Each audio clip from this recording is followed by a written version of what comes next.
The landscape is not merely scarred, it is eviscerated. This is the front line in the bitter autumn of 1944, a world reduced to a monochrome palette of mud, blood, and rust. The air itself is a poisonous cocktail, the acrid tang of cordite, the cloying sweetness of decay, and the damp, earthy smell of churned-up soil. This is the setting for our story, a place where hope comes to die, known to the weary, grim-faced men who inhabit it only as the graveyard of steel. It is a title earned with gruesome literalness. As far as the eye can see, the shattered husks of machines of war lie scattered like the bleached bones of prehistoric leviathans. A German Panzer IV, its turret wrenched from its ring by a catastrophic internal explosion, sits tilted at a drunken angle, a permanent monument to its crew's final moment. Nearby, an American Sherman, famously nicknamed the Ronson for its terrifying propensity to ignite, is little more than a blackened shell, its armor peeled open like a tin can. These are not merely disabled vehicles, they are tombs. They are the reason this stretch of land has become a stagnant, bloody stalemate. The ground is a treacherous quagmire, a sucking mud that claims boots, wheels, and men with equal indifference. Every advance is measured in yards, paid for in a currency of lives. Artillery is the uncaring god of this domain. Its voice is a constant, thunderous roar that begins as a distant shriek and culminates in a world-ending concussion that shakes the very earth. Between barrages, an eerie, oppressive silence falls, broken only by the sporadic crack of a sniper's rifle or the desperate, fading cry of a wounded man.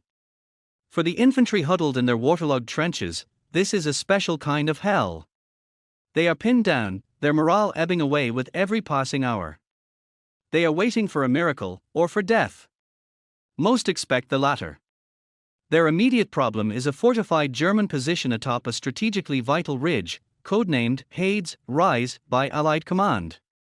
From this vantage point, a pair of well-camouflaged 88mm flak guns, used in their deadly secondary role as anti-tank weapons, command the entire valley. These are the infamous Act, the terror of the battlefield. With their flat trajectory and devastating shell, they can punch through the armor of any Allied tank at an immense range. 2 previous assaults on the ridge have been annihilated. The charred wrecks of the Shermans that led those charges are the newest additions to the graveyard of steel, their smoldering frames serving as a grim warning to any who would try again. Headquarters, miles behind the lines, sees the situation as a simple equation on a map. The ridge must be taken. The infantry cannot advance without armored support. The armor cannot advance because of the 88s. The solution, from their perspective, is to send more armor. But the order comes down the chain, no reinforcements are available. The major offensive further north is consuming all resources. The men at the graveyard are on their own, a forgotten flank in a massive, grinding war of attrition. It is in this atmosphere of utter desperation that our story finds its spark. In a makeshift motor pool a mile behind the front, a place little better than the graveyard it services, the broken tools of war are sent for last rites.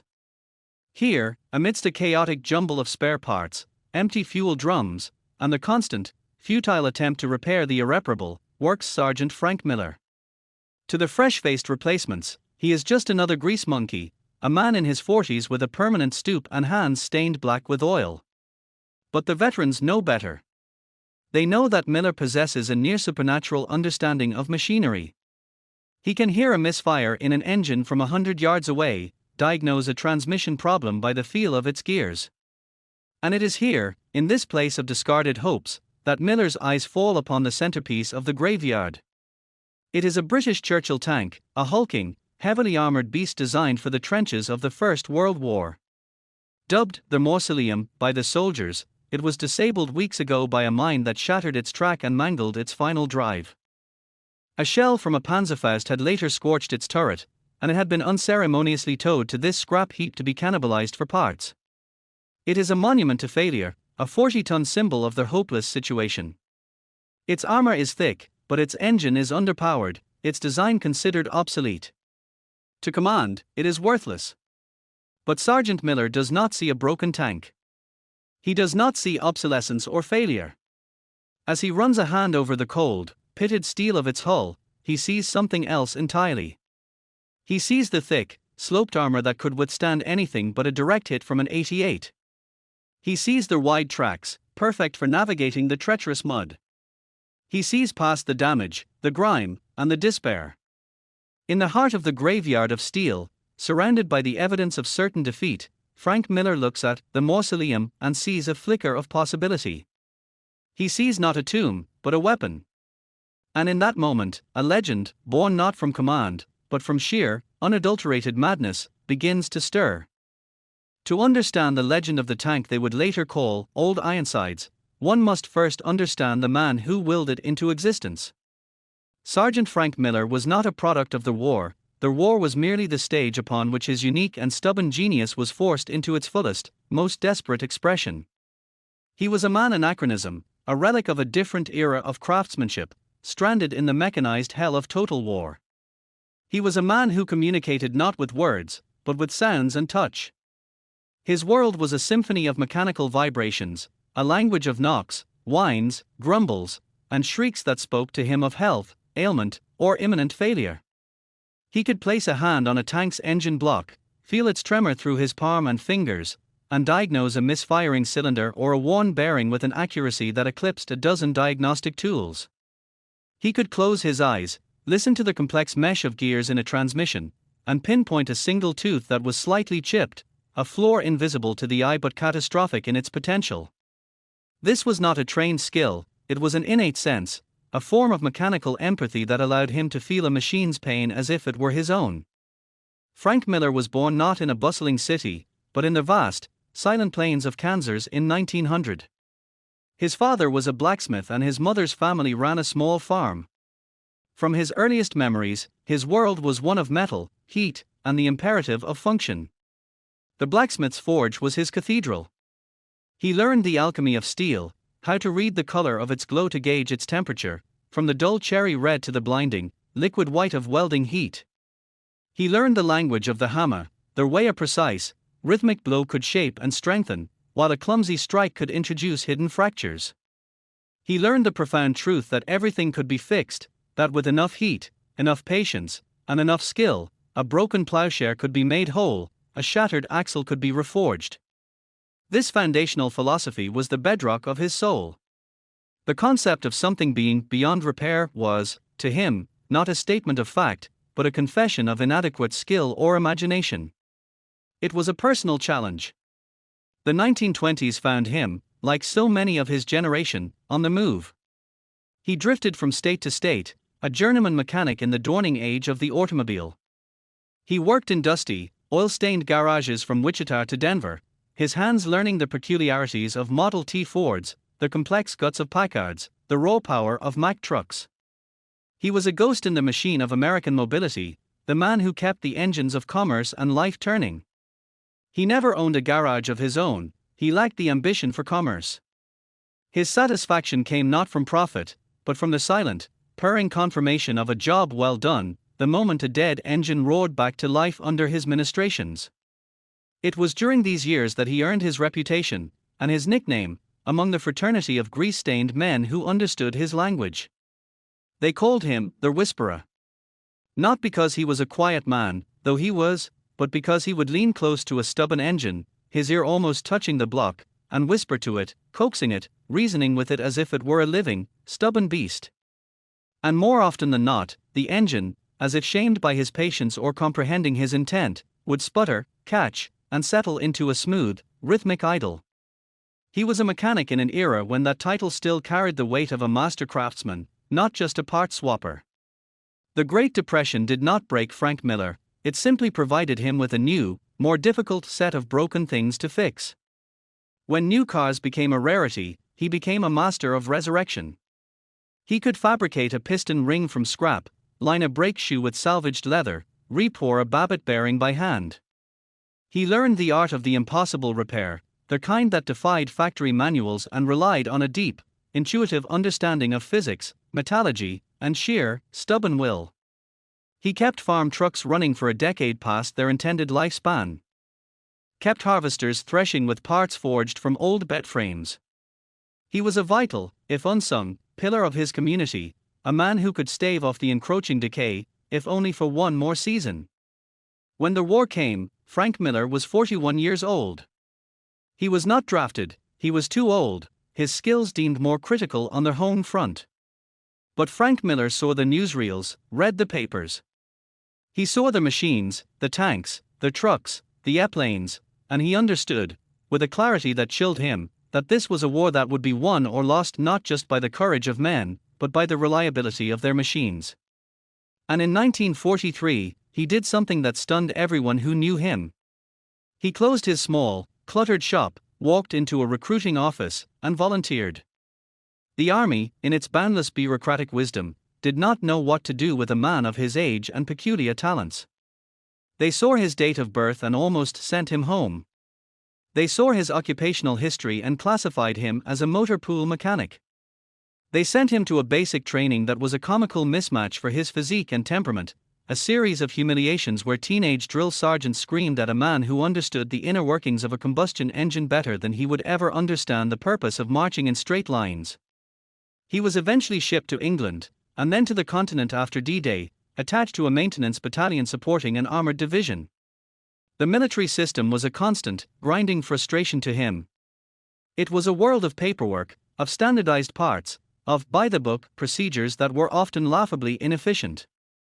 He clashed immediately with officers fresh from stateside training depots, men who quoted manuals but had never felt the specific, subtle vibration of a tank's differential about to fail on a long road march. He was considered difficult, uncooperative, a problem. His sergeant's stripes were a permanent, temporary rank, perpetually on the verge of being taken away for insubordination. His insubordination was always the same: he would ignore a direct order to cannibalize a repairable vehicle for parts, or he would spend 3 days performing a miracle on a tank that had been officially written off, thereby disrupting the neat, orderly flow of the logistics chain. The frontline tank crews, however, worshipped him. They didn't care about his attitude or his age. They cared that their lives depended on the steel boxes they rode into battle, and Frank Miller was the high priest of those boxes. To them, he was not a problem, he was a talisman. A visit from Old Man Miller was an event. They would watch in awe as he would descend into a tank's engine bay, emerging hours later, covered in grime and fuel, having performed surgery with a wrench and a hammer. He spoke their language, the language of survival. He didn't quote manuals, he showed them how to listen for the telltale whine of a failing water pump, how to clean a clogged fuel filter with a shot of compressed air, little tricks that could mean the difference between a mobile fortress and a stationary coffin. He was a solitary figure. He did not drink with the other men, did not share in their bawdy songs or their longing for home. His home was the motor pool, the kingdom of broken things. He was often found late at night, a single work light casting long shadows, his silhouette bent over an engine, the sound of his tools a quiet, rhythmic counterpoint to the distant thunder of the front. He was patching up the wounded, and he felt each tank that was lost in battle as a personal failure, a patient he had sent back into the fray only to see it killed. This was the man who stood, hands on hips, looking at the derelict Churchill tank in the graveyard of steel. He saw the official condemnation papers slapped on its hull. He saw the shattered track, the scorched turret. But his mind did not see a single, broken tank. His mind, trained over a lifetime of impossible repairs, began to disassemble it into its constituent systems, and then reassemble it, not as it was, but as it could be. The engine, the weak, underpowered Bedford Twin 6. He knew its flaws intimately. But he also knew that in a motor pool a mile back, there was a burnt-out Sherman. Its engine was a different type, a Wright Continental Radial, but it was more powerful. An insane idea began to form. A transplant. The transmission, the Churchill's, was robust, but slow. He remembered the gearbox from a Canadian Ram tank, a variant he'd seen in another scrap yard. It had a better gear ratio for climbing. The armament, the standard 6-pounder gun, was a good anti-tank weapon, but useless for the job of supporting infantry against fortified positions. The Churchill needed to be a bunkerbuster. And he knew where one was. In the graveyard of steel itself, there was a wrecked British Challenger tank, a prototype that had mounted a powerful 17-pounder anti-tank gun. Its hull was destroyed, but its turret and that magnificent, brutal gun were mostly intact. Another insane idea. A new heart, new muscles, new teeth. The officers would call it madness. It was a logistical nightmare, a mechanical heresy that violated every rule of standardization and supply. It would be a Frankenstein's monster, a hybrid of British, American, and Canadian parts that would give any staff officer an aneurysm. But Frank Miller was not an officer. He was a mechanic. And to a mechanic, a problem is just a collection of parts that haven't been put together in the right order yet. The hopelessness of the situation, the desperation of the pinned-down infantry, the grim finality of the graveyard of steel, these were not abstractions to him. They were the specifications of the job. The crew needed a tank that could withstand the 88s, climb the muddy ridge, and smash the German bunkers. The graveyard of steel provided the raw materials. And Frank Miller, the man of grit and genius, possessed the will. The stage was set not for a military operation, but for an act of supreme mechanical creation. The mad mechanic was about to go to work. The official condemnation report for the Churchill tank, known by its serial number T70186 and the morbid nickname, the Mausoleum, was a masterpiece of bureaucratic finality. It was a single, crisp sheet of paper, stamped and signed by a lieutenant who had spent no more than 5 minutes surveying the wreck before moving on. It listed the causes of death with cold, clinical efficiency, mine damage to right side track and final drive. Secondary incendiary damage to turret exterior and communications wiring. Engine inoperable due to shrapnel penetration of block. Hull integrity compromised at forward left weld seam. The conclusion was a single, unforgiving word: salvage. To the Army, T70186 was no longer a tank. It was a resource, a collection of spare parts to be harvested to keep other, more fortunate machines alive. A source of track links, road wheels, perhaps the optics in the commander's cupola if they were still serviceable. It was a corpse in a steel graveyard, and the order was to pick its bones. Frank Miller treated this document with the contempt he believed it deserved. He did not read it, he experienced the tank. His assessment was not a list, but a symphony of damage, and he was its conductor. For him, the process was a ritual, a careful, methodical autopsy to determine not if the patient was dead, but if life could be forced back into it. He began from a distance, his eyes, sharp and discerning, scanning the Churchill's silhouette against the grey, oppressive sky. It was a beast of a machine, low-slung and purposeful, its design speaking of a brutal, functionalist philosophy. Its armor was thick and cast in great, homogeneous slabs, a stark contrast to the welded plates of the American Shermans. He noted the angle of their hull, the way it settled into the mud. It wasn't just resting, it was sunk, a sign of its immense weight and the weeks it had spent immobile. He moved closer, his booted feet sinking into the muck. The first point of contact was the mine damage.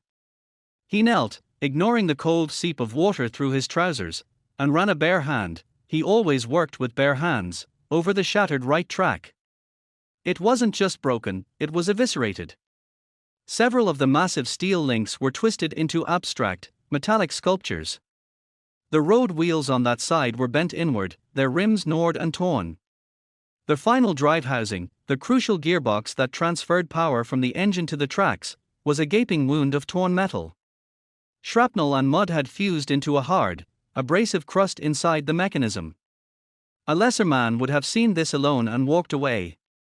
Miller saw a complex, but solvable, puzzle. The track and wheels would have to be completely replaced. The final drive was a total loss. But the axles and the mounting points seemed intact. The foundation was sound. He moved to the rear, to the engine compartment.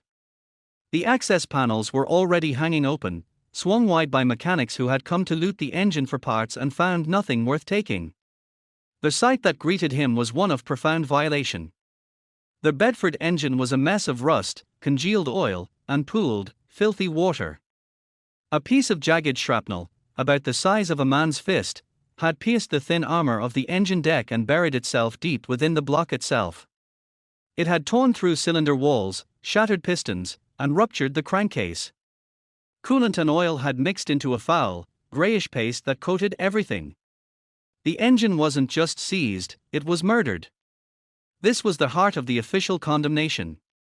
Replacing a tank engine in the field was a Herculean task, requiring a heavy crane and a full set of specialized tools, neither of which were available. The Army's solution was to write it off. Miller's mind, however, had already discarded the Bedford. He was looking at the space it occupied.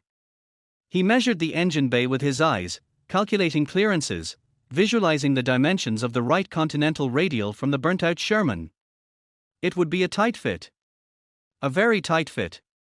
It would require custom engine mounts, new linkages, a different exhaust system. The problems stacked up in his mind, each one a technical challenge to be overcome. Not a barrier to stop him. Next, he turned his attention to the turret. The Panzerfaust strike had left a blackened, scorched starburst pattern on the turret side, but the shape-charged jet of molten metal had failed to penetrate the Churchill's exceptionally thick cast armor. It was a surface wound, ugly but superficial.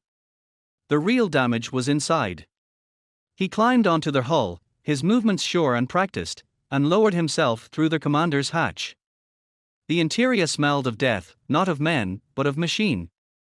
It was the smell of ozone from shorted electrical systems, of stale fuel, of cold, damp metal, and the faint, metallic scent of old fear. The wiring looms for the radio and the internal communication system were blackened and brittle, fried by the heat of the explosion. The gun sights were fogged. But the turret ring, the massive bearing that allowed the turret to rotate, moved freely when he put his shoulder to it. The hydraulics for the gun elevation were intact. The structure was sound. His final stop was the hull itself. He crawled underneath, lying on his back in the cold mud, tracing the weld seams with his fingertips. He found the one mentioned in the report, at the forward left, where the stress of the mine blast had caused a hairline crack, about 8 inches long. To the Army, this was a compromised hull integrity. To Miller, it was a 30-minute job with a welding torch. He emerged from underneath the tank, covered in mud and grease, his assessment complete. The official report was correct in its facts, but wholly wrong in its conclusion. The tank was not a collection of broken parts. It was a patient in a critical condition, but a patient with a strong constitution. It had a broken leg, the track and final drive, a dead heart, the engine, superficial burns, the turret exterior, and a minor nervous disorder, the wiring. It needed a transplant, a bone graft, and a new suit of clothes. The impossible, he concluded, was merely a series of difficult tasks that had not yet been attempted. The broken beast was not a lost cause. It was a blueprint. And Frank Miller had already begun to draw up the plans in his mind. The salvage order was not a death certificate, it was a permission slip. It meant no one would bother him. It meant the graveyard of steel was his to command. The resurrection of T-70186 had begun. With the blueprint fully formed in his mind, Frank Miller transitioned from diagnostician to procurer. He stood before the broken Churchill, no longer just seeing the tank, but visualizing the ghost of its future self, the Sherman's heart, the Challenger's bite, the ram's sinews. The theoretical phase was over. Now began the practical, and profoundly illicit, endeavor of gathering the necessary organs for this mechanical transplant. This was not a task for official requisition forms and depot clerks, this was a job for scroungers, a shadow war waged against the very military bureaucracy he served. Miller was not a charismatic leader of men in the traditional sense. He did not give rousing speeches. Instead, he moved through the motor pools and salvage yards with the quiet intensity of a master craftsman recruiting apprentices for a secret project. He sought out a specific type of soldier, the naturally resourceful, the terminally curious, the ones who saw the Army's waste not as a problem, but as an opportunity. He found his first lieutenant in a lanky, red-haired corporal from Brooklyn named Danny "Fingers" Finnegan. Fingers earned his name not from pilfering, but from an uncanny ability to persuade any lock, from a stuck ammunition crate to the padlock on a supply sergeant's private stash. He was a virtuoso of unauthorized access. The second recruit was a hulking, silent farm boy from Iowa known only as Ox. Ox possessed a strength that bordered on the supernatural and a preternatural understanding of leverage and physics. He could manhandle a tank road wheel by himself or position a several hundred-pound engine block with the delicacy of a watchmaker, using nothing but a pry bar and his own immense bulk. This unlikely trio became the core of the operation. Their first objective was their heart, the Wright Continental R975 radial engine from the burnt-out Sherman. The Sherman itself was a tragic sight, its hull blackened and blistered, the interior a charred tomb for its crew. It had been picked clean of anything easily accessible, but its engine, though soot-stained and sitting in a hull filled with stagnant, oily water, was largely intact. Fire had consumed the oxygen, but the engine's core had been spared the melting heat. The challenge was monumental. Removing a tank engine was a depot-level task, requiring a 5-ton overhead crane. They had a 2-ton jack, a block and tackle slung from a felled tree, an ox's back. The process took them 2 back-breaking nights. Under the faint light of a shrouded lantern, they worked in shifts. Fingers would worm his way into the Sherman's cramped engine bay, disconnecting fuel lines, electrical harnesses, and mounting bolts with a speed that defied the darkness and the cramped conditions.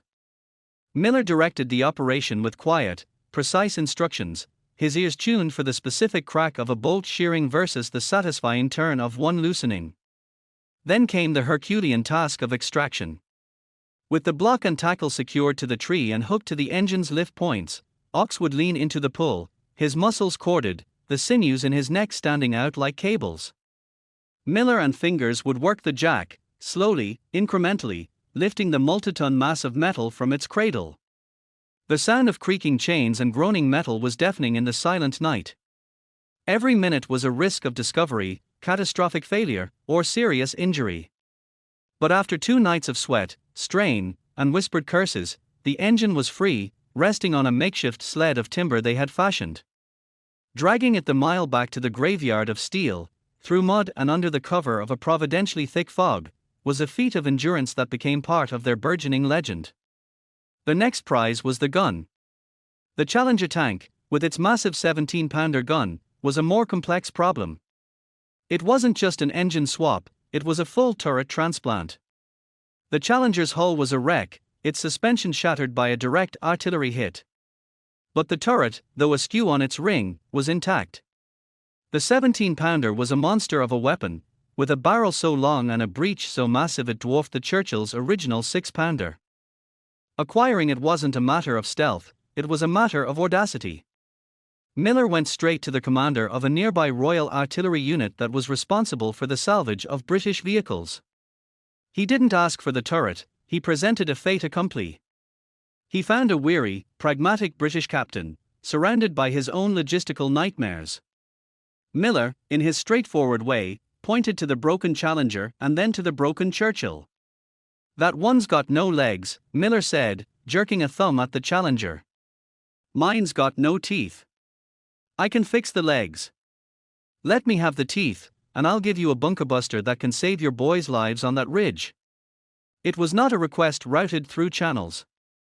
It was a battlefield proposition between 2 tired men who understood necessity. The British captain, seeing the grim determination in Miller's eyes and the logic in his words, didn't give official permission. He simply looked the other way and ordered his own men to focus on more pressing salvage operations for 48 hours. That was all the window Miller needed. With the British tacitly standing down, Miller, Fingers, and Ox descended on the Challenger. Using cutting torches borrowed from an engineering unit, another of Fingers' late-night acquisitions, they spent a day of furious, spark-showering labor severing the Challenger's turret from its ruined hull. It was a brutal, violent process, but Miller guided the cuts with surgical precision, preserving the turret ring and the electrical traverse mechanisms. Using a system of jacks, logs, and brute force, they managed to roll the colossal steel dome off the Challenger's hull and onto the ground. The hunt continued. The transmission from the Canadian ram tank was acquired in a trade brokered with a Canadian supply sergeant, a trade involving 2 cases of Scotch whiskey that had fallen off a truck thanks to Fingers' connections. Track links and road wheels were scavenged from a dozen different graves in the steel cemetery, each one inspected, cleaned, and repaired by Miller before being added to the growing stockpile. The graveyard of steel, a place of death and defeat, was being systematically looted for the parts of a resurrection. Miller's workshop was no longer just a broken tank, it was a sprawling, chaotic assembly line of stolen, traded, and salvaged components. The hunt was a triumph of will over regulation, of ingenuity over supply. They had gathered the impossible. Now, the even more impossible task of assembly began. The heart of the beast lay on a crude cradle of timber and steel jacks, a greasy, soot-stained monolith that was profoundly out of place. The Wright Continental radial engine, designed for the open, airy engine bay of a Sherman, now sat exposed next to the low, hulking form of the Churchill, a square peg waiting to be hammered into a round hole. This was the crucible of Miller's entire mad vision. If he could not make this alien heartbeat within the Churchill's armored chest, the project was a stillbirth. Everything, the stolen turret, the scavenged transmission, their hope, would be for nothing. The process was not an installation, it was a siege against physics and geometry. For 3 days and 3 nights, the graveyard of steel became a forge of creation, its silence broken by the shriek of angle grinders, the percussive beat of sledgehammers, and the constant, sizzling hiss of the welding torch. Miller, Fingers, and Ox worked in a state of near exhaustion, their world shrunk to the dimensions of the engine bay. The first and most fundamental problem was space. The Churchill's engine compartment was a cramped, rectangular box, designed for the long, narrow inline Bedford engine. The Wright Continental was a fat, air-cooled radial, a star-shaped cylinder of pistons and pushrods that demanded room to breathe. It simply would not fit. Miller's solution was one of brutalist engineering. With Ox manning a heavy sledgehammer and Fingers guiding a cutting torch, they began to alter the very anatomy of the tank. They cut away structural crossmembers that were deemed non-essential, beating back the internal armor plates with brute force to gain precious inches. It was a calculated risk, a weakening of their hull's integrity in one place to grant it a new, more powerful life. Miller directed the surgery with a cold, detached precision, his mind holding a perfect 3D image of the engine and the bay, knowing exactly how much metal could be sacrificed before their hull became dangerously compromised. They fabricated new engine mounts from the scavenged I-beams of a destroyed bridge, heating them in a makeshift forge, an old oil drum lined with firebrick, and beating them into shape with hammers. These were not precision-machined parts, they were blacksmith's work, crude, immensely strong, and utterly unique. Next came the labyrinthine challenge of the linkages. The Churchill's throttle, clutch, and gearshift linkages were designed to connect to a Bedford engine in a specific location. Now, they fell short, or angled wrong, or simply met a solid wall of radial engine cylinder. Miller and Fingers became masters of improvisation. They fabricated extension rods from the control columns of a wrecked German transport plane. They used universal joints from a truck's steering column to create complex, multi-angled linkages that snaked around the engine. It was a Rube Goldberg device of levers and rods, but Miller ensured every connection was tight, every pivot point greased and secure. There was no room for slop, a failed linkage in combat would mean a dead tank. The electrical system was a nightmare of incompatible parts.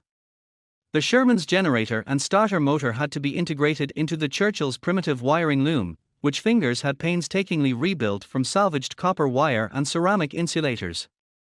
They worked by the light of a single, flickering lantern, their fingers nimbly splicing, soldering, and insulating a web of connections that looked like the nervous system of some mechanical demon. Miller, who understood the flow of fuel and oil like his own bloodstream, deferred to Fingers' delicate touch with the wiring. "Just make the sparks go where I tell them," was his only instruction. Fuel and cooling presented their own unique hell. The air-cooled radial required a massive oil cooler and a complex ducting system to force air through its fins, something the sealed Churchill engine bay was never designed for. They scavenged the oil cooler from the dead Sherman and then, in a stroke of macabre genius, cut open the Churchill's rear engine deck, fabricating a new, bulging shroud from the pierced armor plate of a Panzer IV. It was ugly. A grotesque steel blister grafted onto the tank's rear, but it was functional. The fuel lines were rerouted using copper tubing from a field kitchen's water heater, carefully flared and connected to the Churchill's existing fuel pumps. Finally, after 72 hours of near-continuous, caffeine and adrenaline-fueled labor, it was time. The engine was bolted to its custom mounts. The linkages were connected. The wiring was secured. A jury-rigged fuel line ran from a jerrycan directly into the pump. The three men stood, filthy and exhausted, before their creation. The moment of truth had arrived. Ox stood by with a heavy fire extinguisher, his face a mask of grim anticipation. Fingers hovered near the battery connections, his hands trembling slightly from fatigue and nerves. Miller, his face streaked with black grease and his eyes burning with a feverish intensity, positioned himself at the driver's station inside the hull. He had bypassed the standard starting procedure, running a pair of heavy wires directly to the starter motor. He took a deep breath, the smell of cold metal, fresh oil, and sweat filling his nostrils. This was it. Either a lifetime of mechanical intuition would culminate in triumph, or it would end in a pathetic sputter, or worse, a catastrophic fire. Fingers, now, he said, his voice a low rasp. Fingers touched the cable to the battery terminal. A fat, blue spark jumped. Inside, Miller pushed the makeshift starter switch. For a heart-stopping second, nothing happened. Then, the starter motor engaged with a deafening, grinding whine. The engine's crankshaft turned, sluggishly at first, the pistons fighting against weeks of inertia and cold. It was a sound of protest, of metal forced back into motion against its will. Chugga whir. Miller pumped the makeshift throttle linkage. He could feel the engine trying to catch, each cylinder firing a single, weak pop that echoed in the confined bay. Pop, pop, pop put. Then, it happened. One cylinder caught, then another, and another. The sporadic pops coalesced into a ragged, thrumming beat. Miller fed it more fuel. The beat smoothed out, deepened, and then exploded into a full-throated, thunderous roar. The entire tank shuddered, a tremor of raw, unleashed power vibrating through its frame. Black, oily smoke billowed from the exhaust, a primal announcement of its return to life. Outside, Fingers let out a whoop of pure joy, drowned out by the cacophony. Ox allowed a rare, slow grin to spread across his face, lowering the fire extinguisher. Frank Miller did not cheer. He sat in the driver's seat, his hands on the controls, his eyes closed. He listened. He listened to the engine's song, the deep, steady bass of the cylinders, the high-pitched whine of the gears, the rhythmic pulse of the oil pump. He heard a slight misfire in cylinder 7, a clogged injector, probably. He noted a faint rattle from the accessory drive, a bearing that needed watching. But beneath those minor discords, he heard the main theme, strong, powerful, and alive. He had given the beast a new heart. It was a bastard heart, born of American steel and grafted into a British body by sheer force of will, but it beat with a fierce, undeniable power. The spark in the darkness had caught. The mausoleum was no more. In its place, something new was waking up.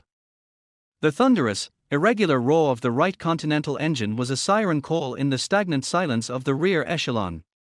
It was a sound that did not belong, a deep-throated, guttural bellow that was entirely alien to the familiar purr of a Bedford or the high-revving whine of a German Maybach. It was the sound of Frank Miller's madness made manifest, and it drew a crowd. Among the spectators were the men who would become the soul of this resurrected machine. They were not assigned, they were self-selected, drawn by the bizarre spectacle and the undeniable aura of raw, unorthodox power that now emanated from the once derelict Churchill. First to arrive was Sergeant Samuel "Sam" Thatch, a veteran tank commander whose face was a roadmap of 2 years of brutal warfare, from the deserts of North Africa to the hedgerows of Normandy. He was a man stripped of illusions, his command a succession of Shermans, each one nicknamed Short Timer, in a grim, running joke about their life expectancy. He had lost 3 crews. He carried their dog tags in his pocket, a heavy, jangling reminder of the weight of command. He stood at the edge of the graveyard of steel, a lit cigarette forgotten between his fingers, his sharp, tired eyes taking in the scene, the brutishly modified hull, the ugly blister on the engine deck, the sheer, defiant audacity of the project. He didn't see a monstrosity, he saw survival. He saw armor thick enough to withstand the 88s on Hade's Rise. He walked up to Miller, who was wiping grease from his hands with a ragged cloth. "You the madman who did this?" Thatch asked, his voice a gravelly rasp. Miller looked up, his gaze level. It's a tank. It runs.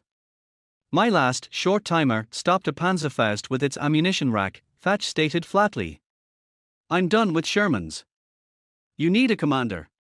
Miller eyed him, seeing not the rank on his sleeve, but the experience in his posture, the cool, assessing look in his eyes. He gave a single, curt nod. It's not standard. Nothing out here is, Thatch replied, dropping his cigarette and grinding it into the mud. He had found his new command. The driver was a kid from Texas named PzKpfw Cowboy Walsh. He was barely 19, with a drawl as thick as molasses and hands that were born to be on a steering yoke. He had an almost mystical connection with machinery, an intuitive feel for the limits of an engine and the grip of a track. He had been a farm mechanic before the war, and he approached the modified Churchill not with trepidation, but with a technician's reverence. He spent an hour just crawling around it, tracing the new weld lines with his finger, peering into the modified engine bay. You swapped a right radial into a Churchill, he said to Miller, his voice full of awe. The torque curve must be insane. The steering brakes'll burn out in a week. It wasn't a criticism, it was a statement of fact, a problem to be solved. Miller, recognizing a kindred spirit, simply handed him a grease gun. Cowboy was in.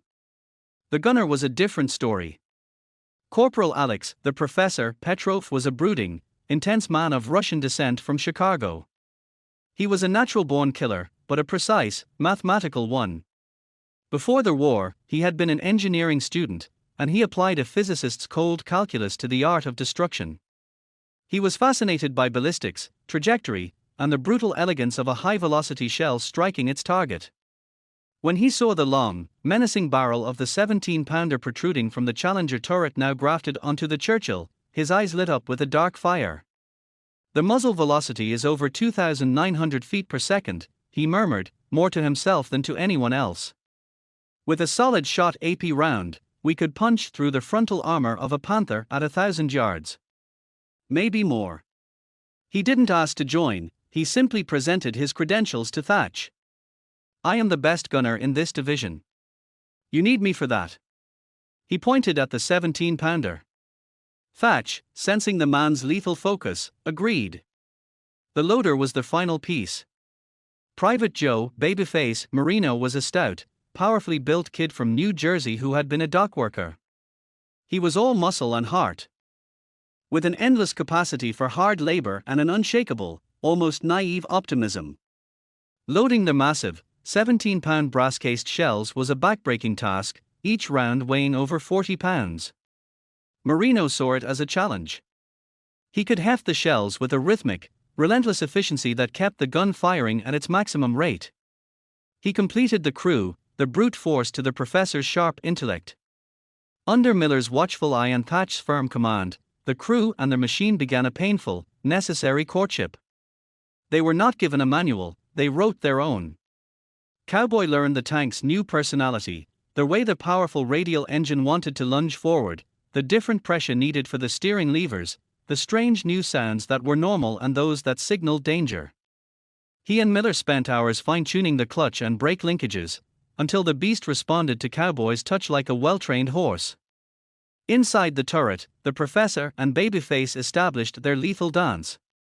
Petrov familiarized himself with the alien British gun sight, calibrating it in his mind for the 17-pounder's flat trajectory.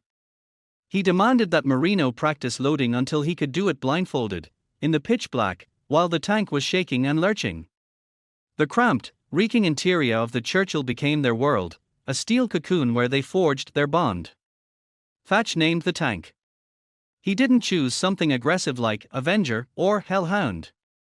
He chose a name that reflected its nature and its origin. He named it the Chimera, after the mythical fire-breathing monster of ancient Greece, a hybrid creature composed of the parts of multiple animals. It was perfect. The final test was a live-fire exercise on a captured German range. The Chimera, with its new coat of hastily applied olive drab paint failing to conceal its patchwork origins, rumbled into position. Thatch's voice was calm over the internal comms. Gunner. Tank target. 800 yards. Identified, Petrov's voice was flat, clinical. Fire. The report of the 17-pounder was not a loud crack, it was a physical event. A colossal crumpwhoosh that slammed through the tank, a pressure wave that punched the crew in their chests and rattled their teeth. A tongue of flame 15 feet long lashed from the muzzle. Through the vision block, Thatch watched the solid shot strike the hulk of a German Panzer III, a mere silhouette on the range. The effect was cataclysmic. The old tank didn't just get hold, it seemed to disintegrate, its turret spinning off into the air as its ammunition cooked off in a secondary explosion that shook the ground. In the sudden, ringing silence that followed, broken only by the ping of expanding metal, nobody spoke. The sheer, overwhelming destructive power they had just unleashed was humbling. Frank Miller, watching from a distance, allowed himself a rare, thin smile. The machine was no longer just a collection of parts. The crew was no longer just a group of soldiers. They had been forged together in fire and noise, fused into a single, terrifying entity. The Chimera was no longer a prototype. It was a weapon of war, and it was hungry. The order came down not as a formal mission, but as a desperate plea.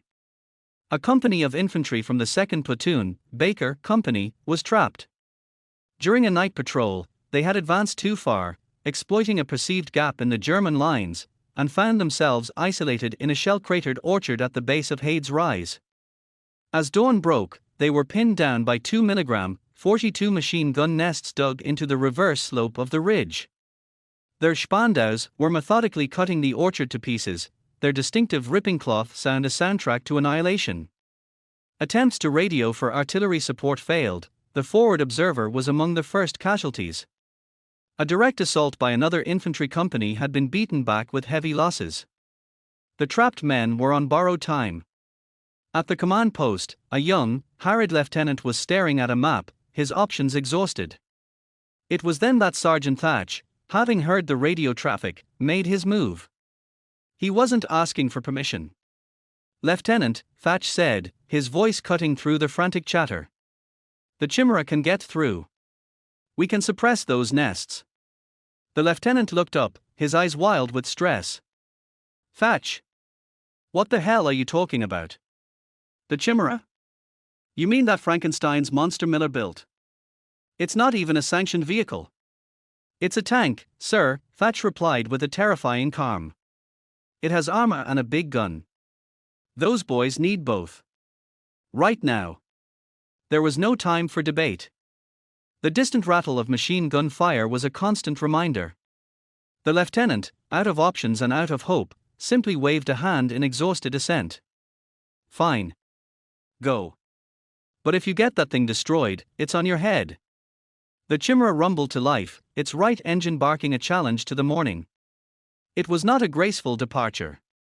It tore through the perimeter fence of the motor pool, its wide tracks churning the mud into a brown spray.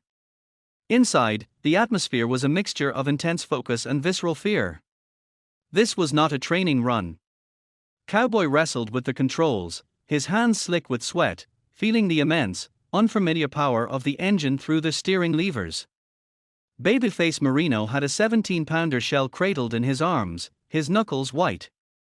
The professor, Alex Petrov, sat with his eye pressed against the gun sight, his breathing controlled and slow. Thatch, in the commander's cupola, was exposed from the waist up, the cold morning air biting at his face. Their approach was not subtle. The German observers on the ridge spotted the strange, low-slung tank the moment it left the tree line. It didn't look like any Allied tank they recognized. Its profile was wrong, its engine sound was wrong. At first, they assumed it was a captured German vehicle being used by the Americans.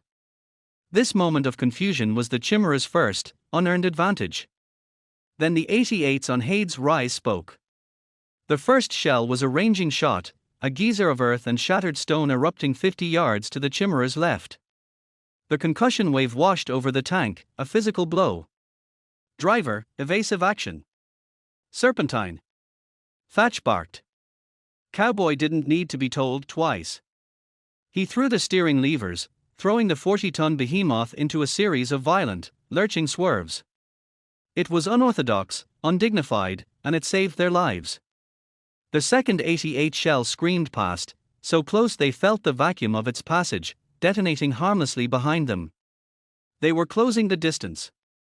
The trapped infantry in the orchard, hearing the unfamiliar roar of an engine and the thunder of the 88s, dared to hope. They saw the tank, a lone, ungainly shape wreathed in dust and smoke, charging directly toward the German positions. Gunner. Machine gun nest. 11 o'clock. 500 yards. Thatch yelled, his voice strained as he clung to the cupola.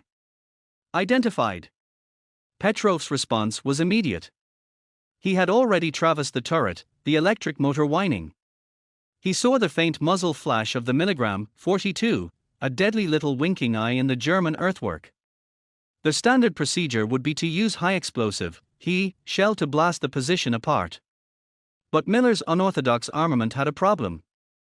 In the frantic salvage, they had only managed to acquire a handful of rounds for the 17-pounder. Their primary ammunition was armor-piercing, AP, designed to punch through steel, not dirt. Petrov didn't hesitate. He made a snap calculation. AP loaded. Engaging with AP. It was a profoundly unorthodox tactic. Using a solid-shot anti-tank round against an infantry position was like using a sledgehammer to kill a fly, wildly excessive and inefficient. But the professor understood the physics. Fire. The Chimera shuddered. The AP shell, a solid slug of tungsten and steel, left the barrel at hypersonic speed. It did not explode. It struck the ground 3 feet in front of the German machine gun nest. It did not create a crater, it created a trench.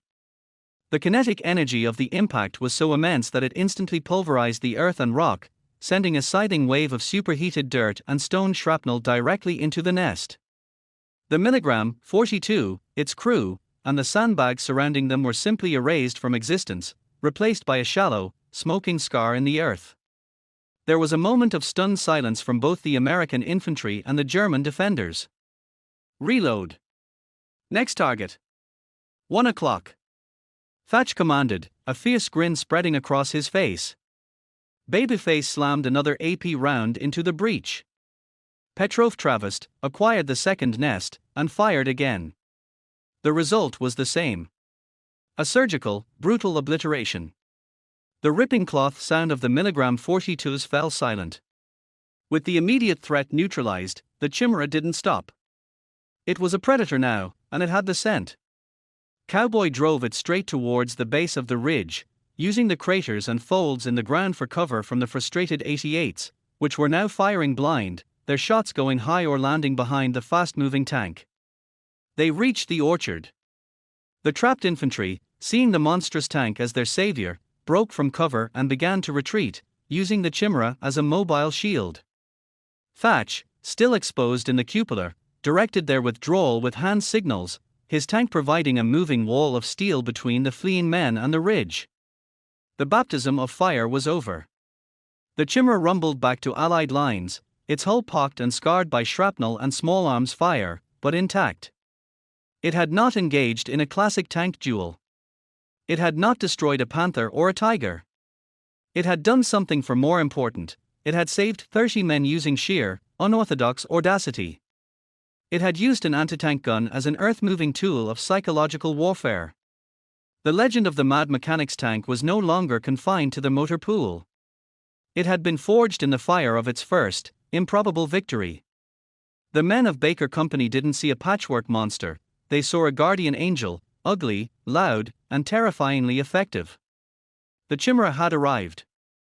The return of the Chimera was not a simple military movement, it was a procession.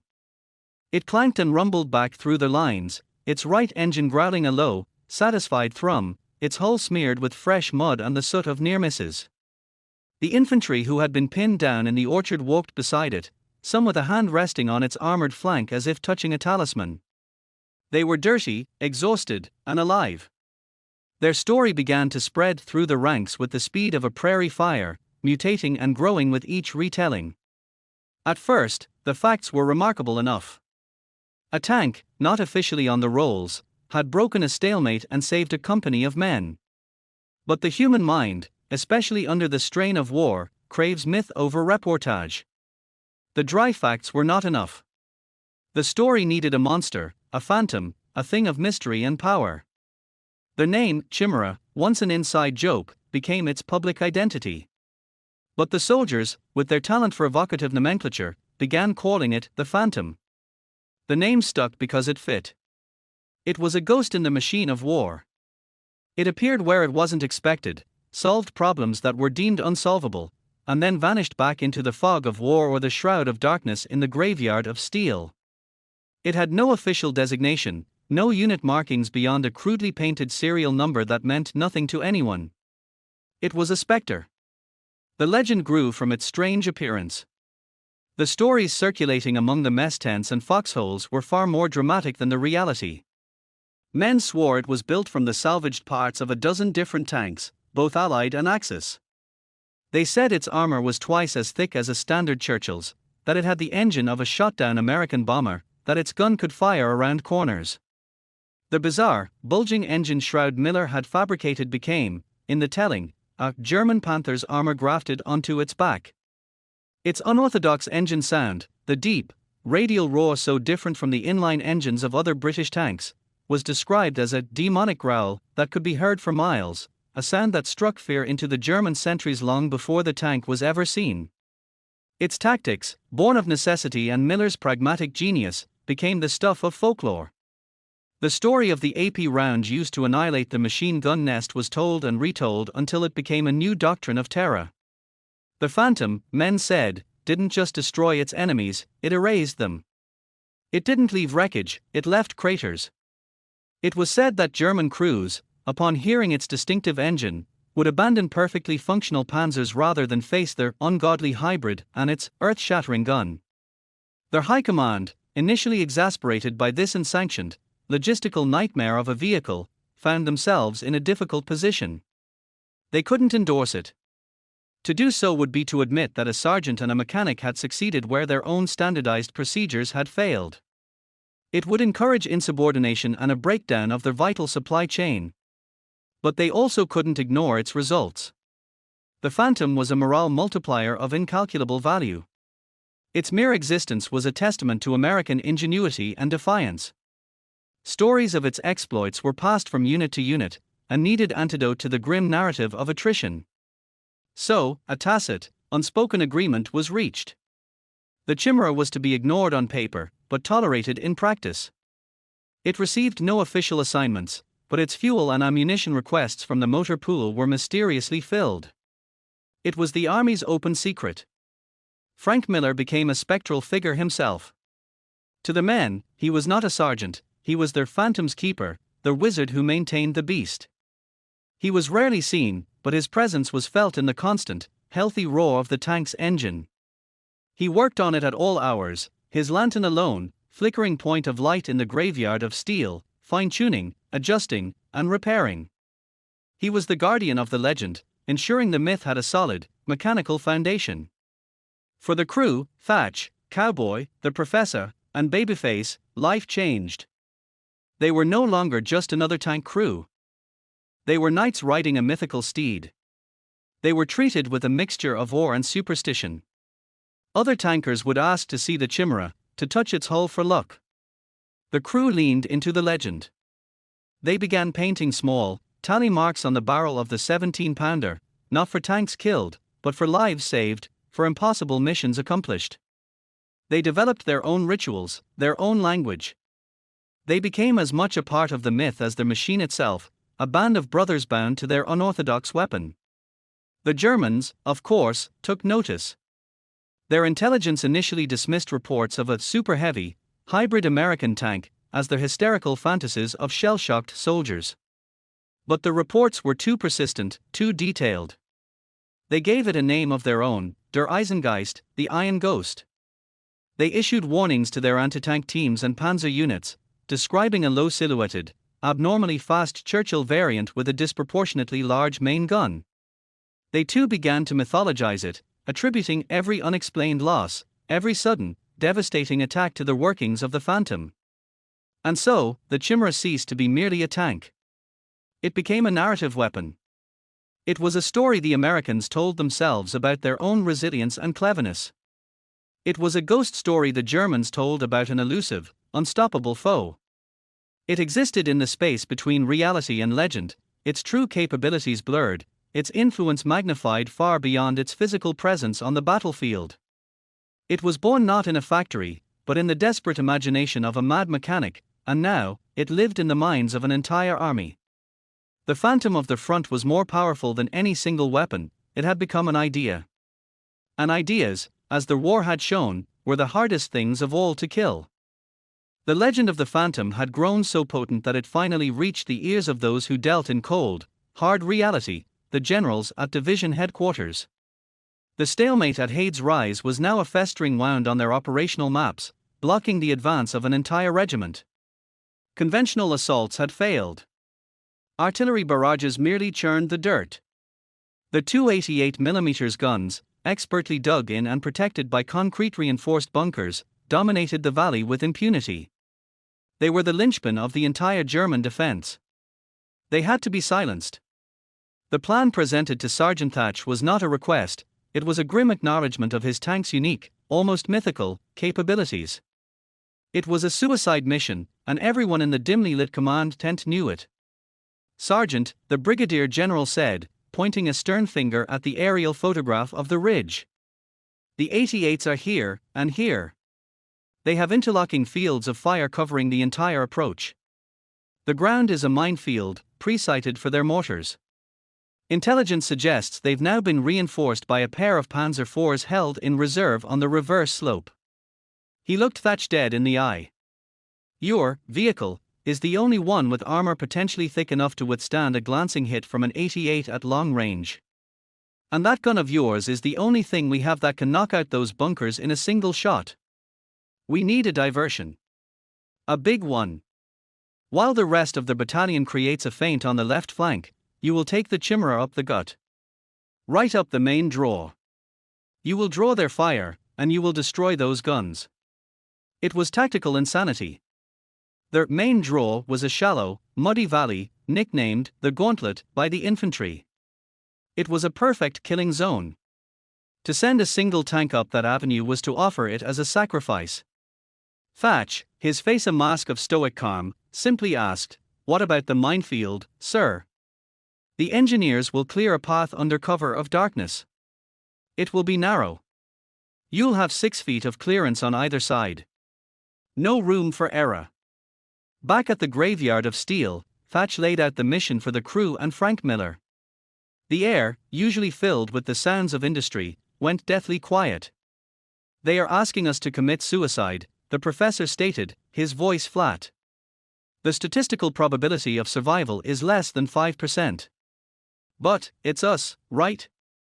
Babyface Marino said, trying to muster his usual optimism. "The Phantom. We can do it." Cowboy just whistled, low and long. 6 feet. "General must think this thing drives like a Cadillac." Miller said nothing. He walked over to the Chimera and placed a hand on its hull, as if listening for its opinion. He then turned to Thatch. "The final drive I rebuilt from the ram transmission, it's strong. The engine has the torque for the incline. The armor is good. But the optics, a direct hit on the cupola, and you're blind." He looked at Thatch. "You'll have to command buttoned up. You'll be looking through periscopes." Thatch nodded. It was a significant disadvantage, reducing his situational awareness to a few narrow slits of glass. The night before the assault, an eerie calm fell over the front. The crew went through their rituals. The professor meticulously cleaned the gun breech for the 3rd time. Babyface stacked and restacked the precious few high-explosive shells, saving them exclusively for the bunkers. Cowboy checked and rechecked every fluid level, every track link. Miller, with Fingers and Ox as his acolytes, worked through the night, welding spare track links to the frontal glacis plate for added protection, a crude but effective form of improvised armor. Dawn arrived not with the sunrise, but with the thunderous roar of the diversionary attack. To the left, the entire battalion opened up, a cacophony of small arms, mortars, and the supporting fire of a dozen Shermans. It was a convincing show of force. For a precious few minutes, The German defenders on Hade's rise were fixated on the feint. This was their window. "All right, boys," Thatch's voice crackled over the intercom, calm and steady. "Time to go for a walk. Driver, advance." The Chimera lurched forward, emerging from its concealment and entering the gauntlet. The air was thick with tension. For the first 100 yards, nothing happened. The only sound was the roar of their own engine and the distant battle to their left. They passed the first marker left by the engineers, a single, lonely stake with a piece of white cloth. Then, the world ended. A blinding flash and an ear-splitting crump erupted 50 yards to their right. Then another, to their left. The German mortars had found their range. "Driver, flank speed. Don't stop for anything," Thatch yelled. Cowboy shoved the throttles forward. The right radial screamed in protest, then dug deep, the tank surging ahead. It was a violent, bone-jarring ride, the tank slewing and skidding in the mud as Cowboy fought to keep it centered on the invisible path. A mortar shell landed directly in front of them, the concussion slamming into their hull like a giant's fist. The tank rocked violently, but Cowboy kept it moving, plowing straight through the smoke and debris. "They've spotted us," the professor called out, his eye glued to the periscopic sight. "I have visual on the first 88 bunker. 12 o'clock. 1100 yards. Hold your fire," Thatch ordered. "We need to be closer. We might only get one shot." Then came the sound they had been dreading. The sharp, distinctive crackboom of an 88mm gun. The first shell was high, whistling over the commander's cupola by inches. The second slammed into the ground just ahead of their right track, throwing a wall of mud and rock against their hull. They were in the kill zone. The third shot was a direct hit. A blinding flash of light and a deafening, bell-like gong echoed through the tank. The Chimera shuddered to its very soul, thrown sideways by the impact. Inside, the crew was thrown about like ragdolls, their ears ringing. A shower of sparks erupted from the wireless set. The air filled with the smell of cordite and hot metal. "Report. Damage report," Thatch yelled, shaking his head to clear the stars from his vision. "Engine still running," Cowboy shouted, his voice tight with strain. "Tracks are good. Steering is responsive." "Gunner, what was their hit?" "The frontal glacis, left side." Petrov responded, already back at his sight. "The spare tracks absorbed most of it. There's a fracture in the armor, but no penetration." A collective breath was released. Miller's armor had held. "They are reloading. Gunner, that bunker. Now," Thatch commanded. "On the way." The Chimera fired on the move. The 17-pounder roared, the blast wave kicking up a cloud of dust around them. Through his periscope, Thatch watched the shell strike the embrasure of the German bunker dead center. There was no secondary explosion, just a cloud of dust and shattered concrete. The 88's barrel, visibly bent, drooped towards the ground. One down. But the second 88 had their range now. They had maybe 20 seconds. "Target the second bunker. Driver, hard left. Make us a harder target." Cowboy wrenched the controls, throwing the tank into a skidding turn. The second 88 fired.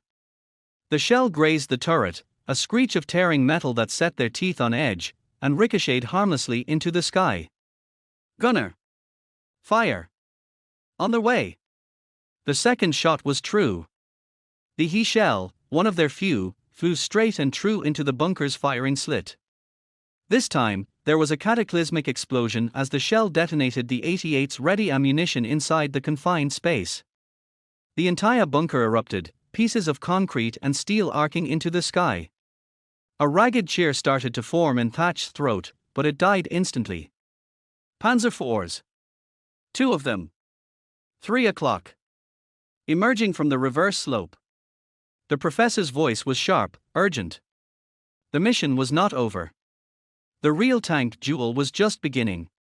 The Chimera, wounded and exposed, now had to face the reserves. The impossible had been achieved, but the fight for survival had just entered its final, desperate act. The duel with the Panzer IVs was short, brutal, and clinical. While the Chimera was battered, its core systems, its gun and its engine, remained fully operational. The professor, PzKpfw, was in his element. The first Panzer IV, emerging over the crest of the reverse slope, presented its vulnerable flank. Petrov didn't need a second invitation. The 17 Panthers AP shell tore through the German tank's thinner side armor with contemptuous ease, turning its fighting compartment into an inferno of sprawling steel and ignited fuel.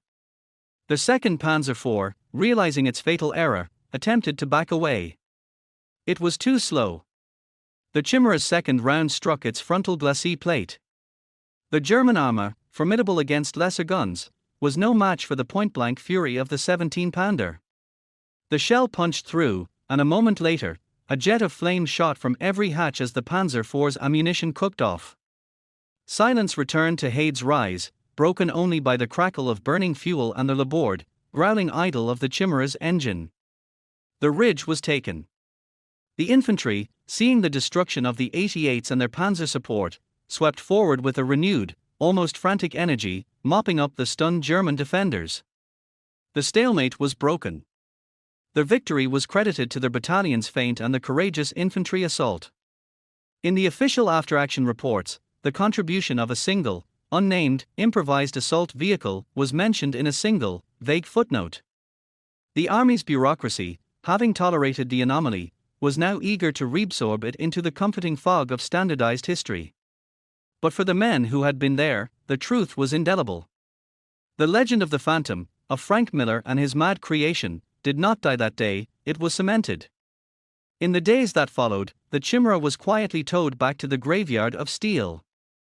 The damage from the 88mm hit was severe, the fracture in the frontal armor was a terminal wound, compromising the hull's structural integrity. It could not be fixed in the field. The war, relentless and mobile, moved on, leaving the legend behind. Frank Miller stood before his creation one last time. It sat silent, its engine cold, its glory fleeting. He felt no grand sense of triumph, only the quiet satisfaction of a problem solved, a machine that had performed its function. He had not built it for glory or legacy, he had built it to save lives, to fix a broken situation. In that, it had succeeded beyond any tactical objective. An officer from the Ordnance Corps arrived, clipboard in hand, to officially decommission and condemn the vehicle. "Hell of a thing, Sergeant," the officer said, shaking his head as he surveyed the welds, the bulging engine shroud, the monstrous gun. "A hell of a thing. But it's over. We're shipping you back to a depot in England. Your talents are wasted here." Miller was being rewarded with a promotion and a safe job far from the front. It was the army's way of both acknowledging and neutralizing his disruptive genius. He didn't argue. He simply nodded, gathered his few tools, and walked away without looking back. He had other broken things to fix. The crew dispersed. Sergeant Samthach was given command of a new, standard-issue Sherman tank. He was a hero, but he never again felt the same connection to a machine.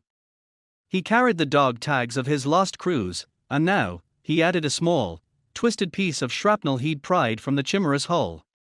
Cowboy Walsh was reassigned as a driving instructor, his unique feel for their machine now used to teach raw recruits. The professor, PzKpfw, was recruited into intelligence, his analytical mind put to work studying the weaknesses in German tank design. Babyface Marino, his optimism tempered but unbroken, went back to the infantry, his strength now used to carry a machine gun. The myth, however, proved more durable than the metal. The story of the Phantom evolved, untethered from the reality of the broken tank in the graveyard. In the bars of Paris after its liberation, soldiers who had never been within 50 miles of Hade's rise would swear they saw it, a ghost tank that roamed the front, avenging the fallen. Its deeds grew more incredible with each telling. It single-handedly stopped a German counterattack at the Bulge. It dueled and destroyed a King Tiger. It was invulnerable, immortal. The reality was far more powerful, though less glamorous. Frank Miller's legacy was not a single tank, it was a principle. The story of the Chimera spread through the engineering and maintenance corps like a gospel. It became a parable of what was possible when regulation was subordinated to necessity, when imagination was applied to salvage. Mechanics and engineers, inspired by the rumor of the mad sergeant, began their own, smaller acts of insubordinate genius. They crossbred parts, fabricated impossible solutions, and kept machines running long after they should have been scrapped. They called these field modifications "millizing a vehicle."